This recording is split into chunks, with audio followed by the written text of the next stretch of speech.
Hello guys, welcome back to my channel. It's the Caribbean Bookworm. If you're new to this channel, please feel free to go around and see what the channel is all about. You'll mostly find bookish videos as well as occasionally some science contents. In this video, I wanted to give you guys a tier in this video, I wanted to give you guys a tier list type of video, particularly regarding undergraduate physics courses, which I particularly find either interesting or perhaps a little bit less interesting, as well as a little bit of my experience with them. Now, this won't be an extensive list as I plan on making a thorough video as to every course basically that I took when I reached the point at which I am not taking courses anymore and solely focusing on thesis research. Now, this isn't going to happen, well, for the foreseeing time being. It's likely going to happen by early next year if all goes well. But I still wanted to make a video as I have taken quite a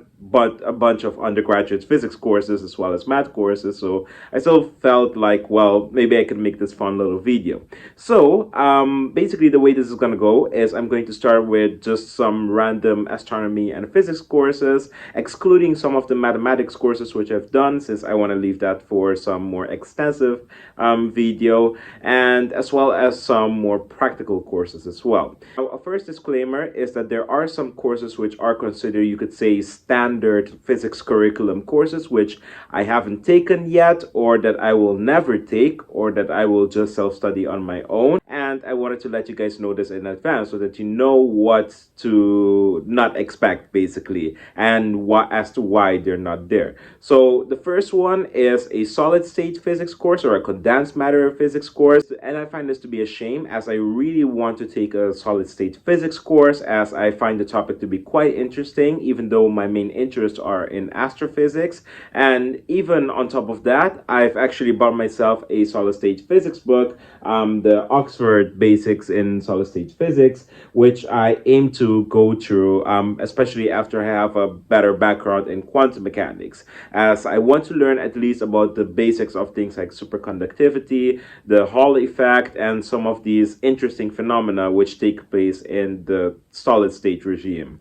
And on top of this, I haven't done a optics course either, and this is one that I am likely not going to take. And it might sound a little bit weird, especially considering that I really want to go into astronomy, but I've weighed my options and thought about the things which I really want to get into. And optics, though it has some interesting applications, such as in optical instruments for astronomy, as well as things like quantum optics, it isn't particularly the stuff that I'm interested in. So I ended up deciding that I really don't want to take it, and it won't affect my, you could say, chances of getting into a graduate program either. So for that reason, optics is not in there, and it's likely not going to be in my standard undergrad curriculum, nor am I going to self-study it.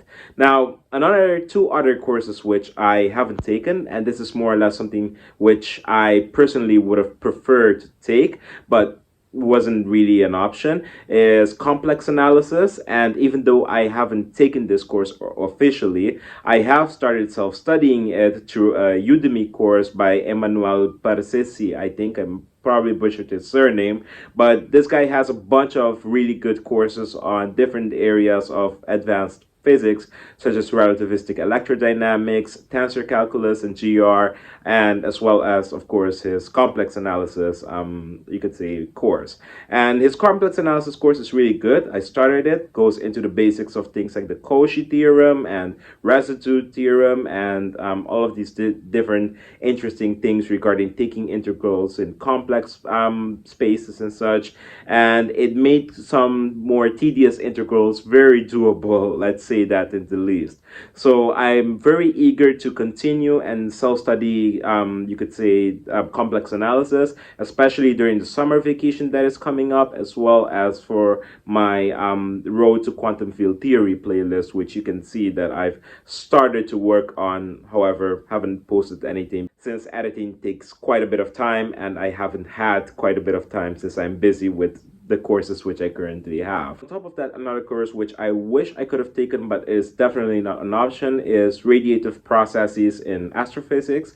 And this is typically not something that you would find in all physics programs from what I gathered, but particularly it is an elective that is pretty useful for people that want to go into astrophysics, and particularly certain areas of astrophysics such as high energy astrophysics, things with X-ray astrophysics, so studying at how X-ray is released from very high energy stuff like accretion disk from high energy phenomena like compact black holes in the center of galaxies, or you could have things like pulsars and neutron stars also emitting X-rays, gamma rays, etc., etc., as well as some other interesting phenomena which are even closer to home, such as the radiation involved in producing the beautiful phenomena of the aurora borealis on both Earth and other, you could say, planetary bodies which have a magnetic field. This type of stuff basically expands on electromagnetism and electrodynamics and utilizes this along with a little bit of special relativity to further study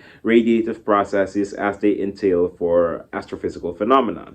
I really want to study this. There's a famous book for this which I'm going to put here, which I really want to get at one point or another to kind of self-study this area and become more acquainted with it. I've seen that I've taken quite a bit of time already. Two other last things which I haven't taken, and this is stuff that I am going to take, but or three rather, that I haven't taken yet just because I'm going to take them next year, is the second course in quantum mechanics. The second course in quantum mechanics deals with perturbation theory and seeing what happens to the hydrogen atoms once you perturb, you could say, the state of the electrons, and you can have things like the Zeeman effect and very weird things happening.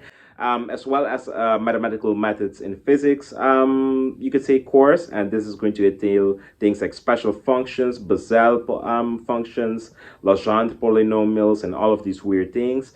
And lastly, I'm going to be taking a particle physics course as well. So, without further ado, that was a little bit of the background and disclaimer, which might have taken a little bit more time than I anticipated, but let's jump into the tier list, which this is what the outline looks like. And let's start with the first subject which I wanted to talk about, galactic astronomy. Now, galactic astronomy goes into a straight B tier, in my opinion. It is not a course which we could say particularly blew my mind, but it was rather interesting to learn about the different, you could say, classification of galaxies, the Hubble tuning fork, and also the different theories which are postulated by astronomers as of how galaxies might have formed, like the bottom up and I think top down or something like that approach, and the role basically which galaxies play in studying large structures in the universe, and kind of alluding to some of cosmology, which I'm definitely going to be talking about. This definitely was, however, an eye-opening course for me, as it exposed me to different methods of observational astronomy,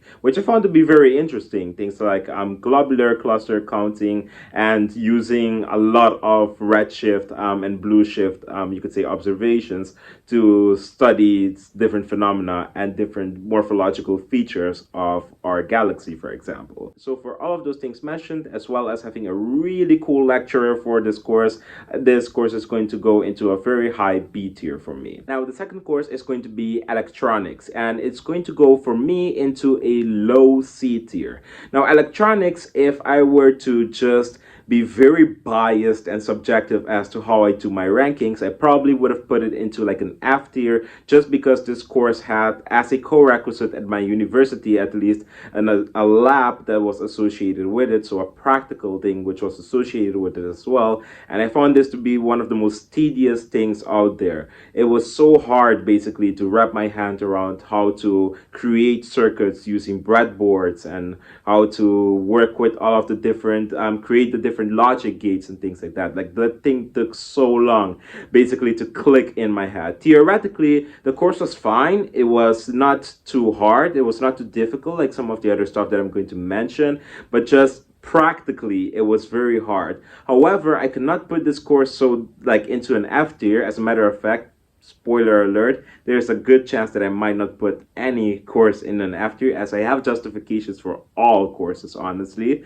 But this one especially, if I were to just hate on it, it would have been in an F tier, but it is not, because this course did teach me a lot of useful stuff. It did teach me a lot of the more practical side of physics, like things regarding, especially one thing which I really admired this course for was a little bit of solid state. It wasn't much, but it was stuff on, for example, the p-n junction, as well as some stuff on conduction and valence bands, which I mean, I guess is associated with p-n junctions, as well as learning about some digital signal processing things like the Nyquist theorem, which again is pretty useful stuff, especially if you're thinking about instrumentation, how you filter out noise, and things like that. So for that, this course goes into a C tier. Next one up is not one course, but a variety of courses and projects, basically, which all taught me one very useful skill, and that is programming in Python. Now, in a past video, I've suggested a book which was really good at teaching yourself the basics of Python, but over time, what I learned basically is that if you want to learn how to code, you better, well, be coding. And that is exactly why I put this one in the B tier as well. Programming, particularly Python, is something which I find to be very useful, not just for physics, but just in general. It teaches you a lot of useful, valuable skills. Especially now, I think, honestly, I think it might be a bit controversial to mention it, but I find that now, especially with things like ChatGPT, learning how to code has kind of, it seems at least in my head, transformed from just following an online course or just going through a data science bootcamp to actually trying stuff out yourself. I mean, that, of course, coding is one of those things which you can really self-teach yourself, like learning how to play the basics of an instrument, or learning the Rubik's Cube, or learning magic tricks. It seems like coding is right up that alley, which you can teach yourself, but ChatGPT is especially really useful in terms of if you have a bug. Typically, you'd go on Stack Overflow and see if people have encountered the same bug as you. But ChatGPT tells you that, oh, this is what's wrong with your code, this is how you can fix it, and this is also the reason why I'm suggesting these lines of codes to fix it. So if you're using a project to learn how to code, in addition, maybe with an online course which teaches you like the syntax and some of the algorithmic thinking involved in coding, and on top of all of that, using ChatGPT to correct some of your stupid mistakes, which you're bound to do, I think it's the perfect way of going about coding, and the perfect way of even learning some more advanced things. Like, I'm particularly very enthusiastic about coding, even though my course experiences, my official course experiences, weren't the greatest, they weren't the best, they were very mid at best. I'm still excited about coding, as I know that it's something that is going to help me even if I decide to not stay in academia. And also, machine learning is just a pretty interesting thing, which I'm getting more and more into. So for that, this one goes into B tier, even though from all that I'm saying, it sounds like it should go into A tier, but I'm leaving the A and S tiers for special courses out there. Speaking of which, the next course I have is classical mechanics. Now, classical mechanics is a course which at least I didn't appreciate when I was taking it as much as I have right after I took it. Now, classical mechanics isn't something which I use on a daily basis. Like, you learn it once and you're good, or at least you learn some of the concepts once and you're good to go. It's not like every day you are going to calculate what the equations of motions are of a block sliding off of a sphere, or of a double pendulum, or something like that. No, but it is still a course which I heavily appreciated, especially afterwards, as it was one of those courses which started to force me to think in terms of physics, which is something I have mentioned in a past video when I talked about how to self-teach yourself physics. I mentioned that classical mechanics is one of those courses which, even if you want to just jump into any other regimes of physics, I think it is pretty handy at least to learn classical mechanics, as it does kind of, at least if you take it seriously, study the theory as well as practice the problems, it kind of forces you to think in terms of if you have a problem, how do you break the problem apart,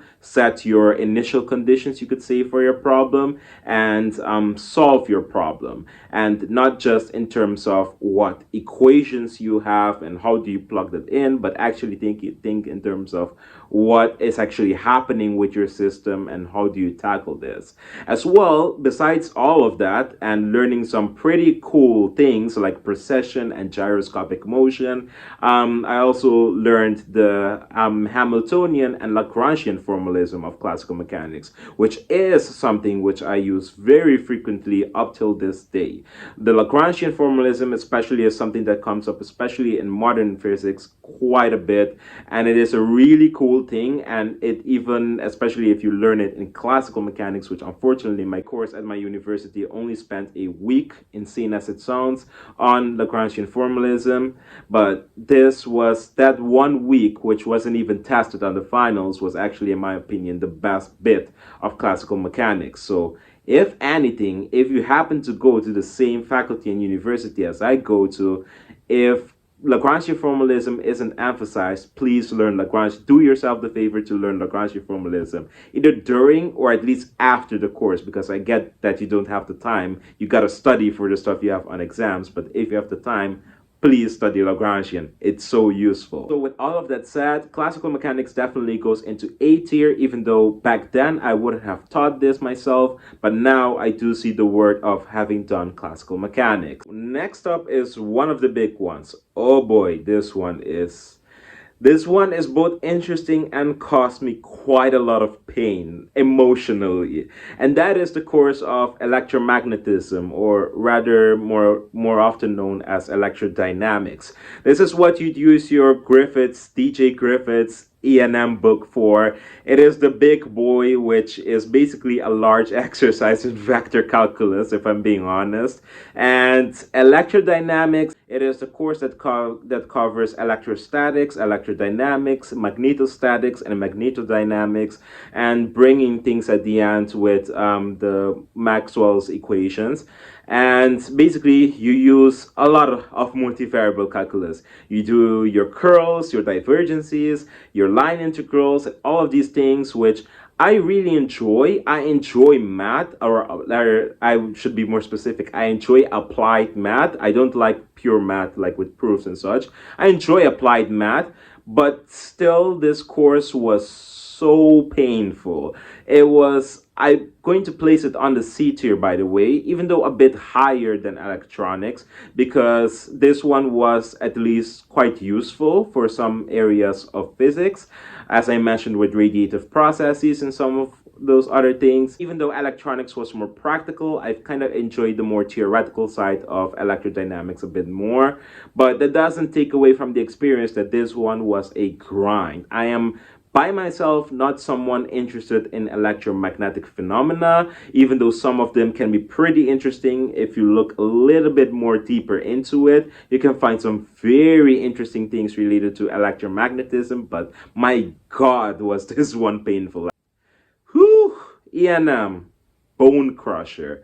Let's continue. The next practical course which I have, and the only one which I will perhaps rate a little bit way down the list, is physics laboratories. And physics labs, well, I won't put them into F tier, because again, there are some things which you can argue are kind of handy to know from like the physics labs, like how to write a decent lab report. I think that's just something that as a science major you should at least be able to write something competent. And also you get to, at least in my case, in both of my physics labs, I had more than one. In both of them, I got to do some very interesting experiments, especially in the second one. You start doing some experiments which are actually historically relevant, like the version basically of the charge to mass ratio that Thomson used to discover the electron. I made a video on this actually, as to just how cool this experiment was to perform.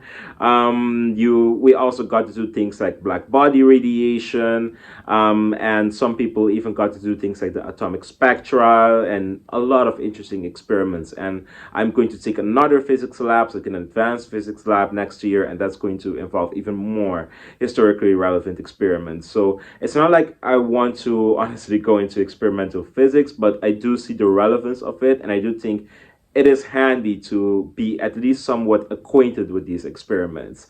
But that being said, this still goes into E tier because I don't enjoy labs particularly that much. Some people don't enjoy them for the lab report writing. I kind of don't mind writing lab reports, but I one annoying thing about like the physics labs is that you always get shitty data, and I guess this must be a thing of just labs in general, and not just physics lab, but maybe even chemistry labs, like synthesis labs or stuff like this. But yeah, still not my thing. I like my problems to be either in code or pen and paper than like just shitty data from maybe a loose screw or maybe a magnet in the wrong place or something like that. So each year for the physics labs. We talked about galactic astronomy earlier. Next one up is a mix of, well, astronomy and just theoretical physics course. And that is the cosmology course. It's basically the one and only course that my university has on cosmology. Now, this course covers basically a lot, and considering that the courses at my uni are approximately 6 to 7 weeks, in these 6 to 7 weeks, basically, a lot of topics were covered and tried to be covered at least at the level that an undergraduate student can follow. So you had things like the early universe cosmology, so some things about the inflaton field and such. And if you want to go into these things more rigorously, you would cover them with some things regarding perturbation theory and some QFT and GR at the level of a book like Weinberg's Cosmology. But again, undergraduate level, you'd want to cover this very likely in something more along the lines of like the Barbara Ryden Intro to Cosmology book, not to scare people away from cosmology. But nevertheless, even though this was a challenging task, especially for the course coordinator of this course, he did a spectacular job, and he's a great guy, so I'm kind of biased, but I still think the course was really well organized, and the assessments were fair, and also just this course was, it just clicked for me. This was by far very likely my favorite course ever in physics. Very, very likely. There's a strong second contender, but cosmology had everything that I enjoy. It had the observational side of astronomy, some interesting things which I didn't even know about. So I was learning new stuff, and I haven't mentioned this before, but classical mechanics, one of the reasons why I placed it into A tier was that it was one of the first year courses which, as I've mentioned, well, I guess I did mention it at the end of the day, it was one of those one courses which kind of made me feel like I was learning something new. Like the other courses were basically like build ups as to stuff which I already learned in high school.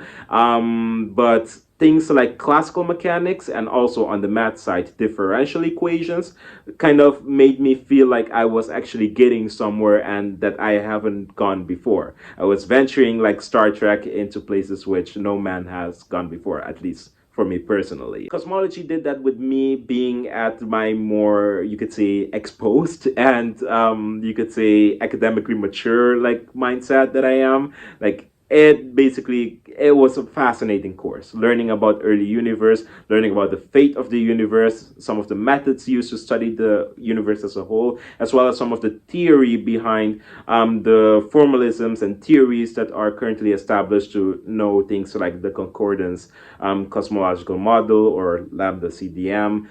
Fascinating stuff. So high S tier for cosmology. So next up is thermodynamics and statistical mechanics. I took this course at my university technically as a physical chemistry course. So even though by name it is not thermodynamics and statistical mechanics, the content is pretty much thermodynamics and statistical mechanics, at least for the first physical chemistry course at my university. I haven't done the second one, as that was more oriented towards chemists with things like kinematics and reaction rate laws and stuff like that.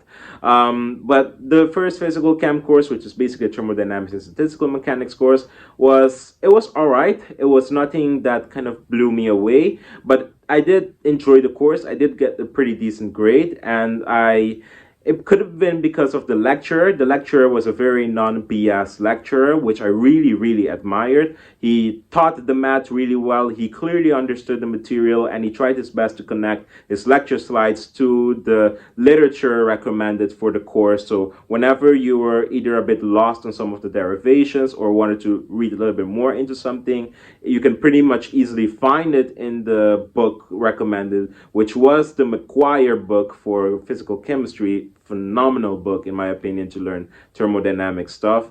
So yeah, the organization of the course was nice, and I just pretty much I didn't mind the content. It wasn't too easy nor too difficult. It was the sweet spot, and particularly some of the stuff on statistical mechanics and the partition function and how you can kind of derive some of the free energies basically from statistical quantities. That was pretty cool. And just in general, thermodynamics itself is also not too bad, especially when you get into the entropy stuff. It gets pretty interesting.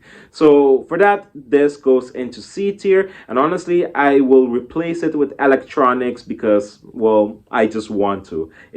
I will just put electronics into D tier and replace its position with thermodynamics at C tier. Next up on the list is special relativity, and special relativity is, of course, one of the theories which I have talked on my channel about quite a bit, and it's one of the theories which Albert Einstein is very famous for, kind of exposing or kind of causing a little bit of a paradigm shift in the idea that there is a thing such as absolute time. So, well, that's very superficial, basically, to say the least.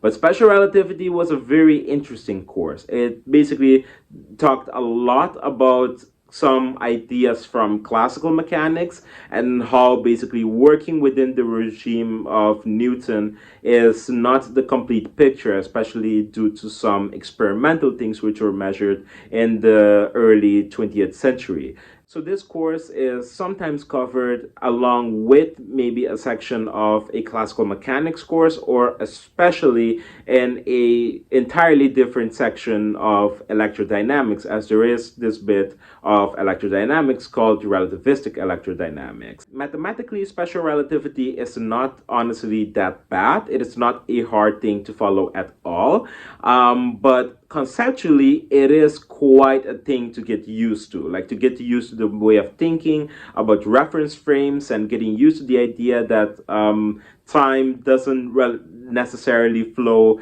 the same for one observer or the other. Like you have to take into account how you translate basically from one person's reference frame to the other, and also this concept of space-time and simultaneity and some of the paradoxes which could be caused if you don't take some of these like mind shifts into account. It is a bit of a mind twist. Honestly, it is an exercise to the imagination, but once you get it, it is honestly a bang for your buck. You start to be able to be content with some of the very iffy phenomena in nature, such as the decay of certain particles, as well as some things regarding astronomical observations that don't seem as weird anymore because of this theory of special relativity. Special relativity for me goes into B tier. It wasn't as foundational for me, let's say, as classical mechanics in terms of making me change my worldview and things like that, because I have exposed myself a little bit already to special relativity. One thing that is really good about this course though is that the lecturer we have for like the relativity courses is honestly one of the best lecturers I've ever had, period, by far. Like this guy, he's really good at teaching. Basically, he is a researcher, but along the sides of having his PhD and having done postdocs and stuff like that, he also went back and did a physics education master, and it kind of shows too. He explains stuff in a very Veritasium-esque manner, but he can go on the popular science mode as well as on the very heavy and technical side from 0 to 1 really quickly, and it's an impressive talent to observe. So the lecturer we have for this course alone kind of, I think,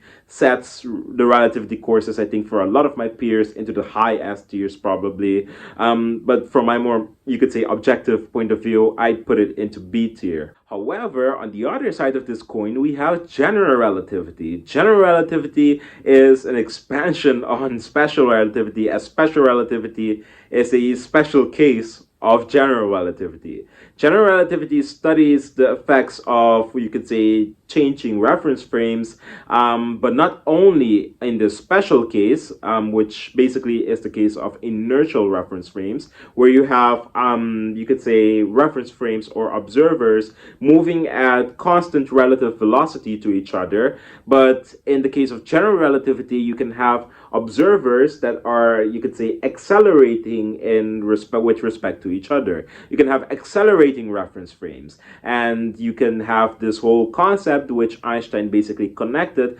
acceleration to what we perceive to be gravity. In other words, basically, whenever you have a reference frame in which things appear to be accelerating, you have a fictitious force, such as if you have someone going in a merry-go-round or in a car that is twisting, you have this force which kind of feels like it's pulling you outward on the side of the merry-go-round or the car, but it's not a real force like electrostatic forces or the strong nuclear force. This fictitious force, Einstein connected it to gravity and postulated that gravity itself is a fictitious force that is caused by accelerating reference frames. And basically, because of some mathematics, you can kind of allude to this being the curvature of this thing that we call space-time. And it is a very mind-boggling, you could say, concept and notion. And honestly, by far, very likely my favorite physics course. I know I said that about cosmology already, but I did say that there's a little bit of a wiggle room because there's another one. General relativity is it. General relativity is by no means an easy physics course. On the contrary, especially on the undergraduate level, I think it's borderline one of the hardest ones. Although personally didn't cause me as much pain as electrodynamics, but I still am aware of its difficulty. It is one which basically you have to not only learn the physics very fast, but you also have to learn neo-mathematics very fast, because the math used in general relativity is unlike stuff that a lot of us have already seen. Instead of using your typical integrals, derivatives and stuff like that, you are dealing now with these neo-mathematical objects called tensors. And I've heard that on higher levels, it gets even more abstract as you jump into areas such as differential geometry. So even at the undergraduate level, in which basically you pretty much just use a lot of tensor calculus and do stuff with Christoffel symbols, it is still very challenging because you have to learn this stuff in a very short span of time. So it is a challenging course in that respect, but the stuff you learn from it, especially if you want to go down this road, I imagine it's incredible. You finally get to learn about black holes, the stuff which a lot of people want to go into physics for in the first place, as well as some applications of this theory in general, you could say, astronomical settings. General relativity as well goes into the high S tier, probably even a bit higher than cosmology, even though both of those for me are almost on the same level. Now finally, the last one which I want to talk about at last is quantum mechanics, and that is of course my first quantum mechanics course, which I am and honestly following right now. Quantum Mechanics 1 is a pretty decent course. It is not too hard in my opinion. It is, however, a lot of new concepts again, and also quite a bit of an abstraction. If you haven't been exposed to quantum mechanics already and all you've heard are some like Brian Greene analogies on Schrödinger's cat or something like that, then you might very likely, especially if you're seriously studying quantum mechanics, want to forget about all of those cats being alive and dead things, because you need to keep a very open mind.